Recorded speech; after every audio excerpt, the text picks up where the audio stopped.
ચાલો આજે આપણે એ ખૂબ જ ખાસ સફર પર જઈએ, બાળકના જન્મથી લઈને 6 મહિના સુધીની એની અદ્ભુત દુનિયામાં. આ બધી જાણકારી બાળરોગ નિષ્ણાત ડૉક્ટર મહેશ હિરાનંદાનીના અનુભવ પર આધારિત છે, જે આપણને સમજવામાં મદદ કરશે કે એક નાનકડું બાળક ખરેખર કેવી રીતે વિકસી રહ્યું છે.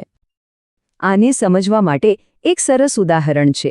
વિચારો, એક નવી નક્કોર કાર ફેક્ટરીમાંથી નીકળે એટલે તરત જ ચલાવવા માટે તૈયાર હોય છે. પણ એક નવજાત શિશુનું એવું નથી. એ તો એક જીવંત પ્રાણીનું કાચું સ્વરૂપ છે, જેની વિકાસની પ્રક્રિયા તો હજુ શરૂ જ થઈ છે. તો આખી વાતમાં આપણે શું જોવાના છે? સૌથી પહેલાં તો એ સમજીશું કે બાળકના મગજની તાકાત શું છે.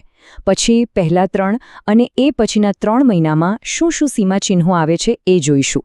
માતા પિતાની હાજરી કેટલી જાદુઈ અસર કરે છે એના પર વાત કરીશું, અને છેલ્લે કઈ બાબતો પર ખાસ નજર રાખવી જોઈએ એના પર પણ ધ્યાન આપીશું.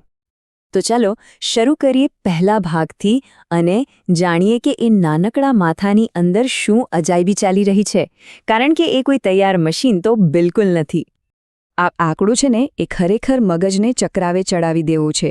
એક બાળકનું મગજ દર સેકન્ડે લગભગ 10 લાખ જેટલા નવા ન્યુરલ કનેક્શન બનાવી રહ્યું હોય છે. એ બસ પોતાની આસપાસની દુનિયાને શોષી રહ્યું છે. અને આ જે જોડાણો છે, જેને સિનેપ્સિસ કહેવાય છે, એ કોઈ આપોઆપ થતી પ્રક્રિયા નથી.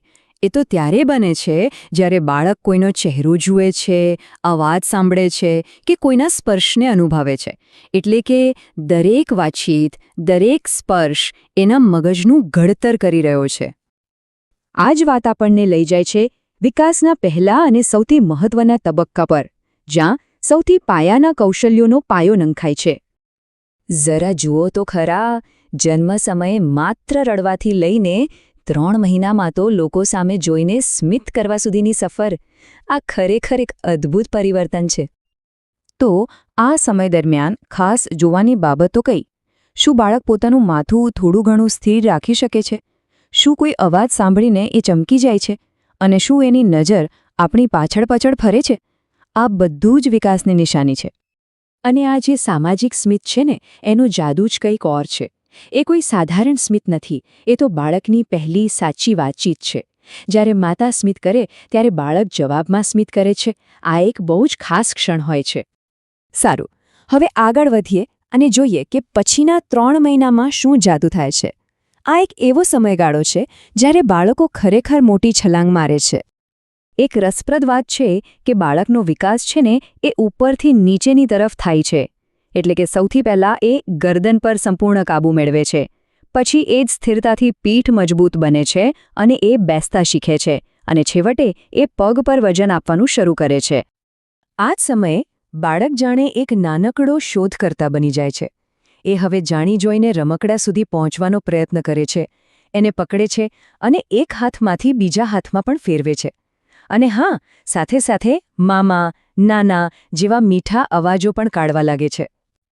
પણ યાદ રાખવા જેવી વાત એ છે કે આ બધો વિકાસ કોઈ શૂન્યાવકાશમાં નથી થતો. અહીં જ સંભાળ રાખનાર વ્યક્તિની ભૂમિકા સૌથી વધારે મહત્વની બની જાય છે.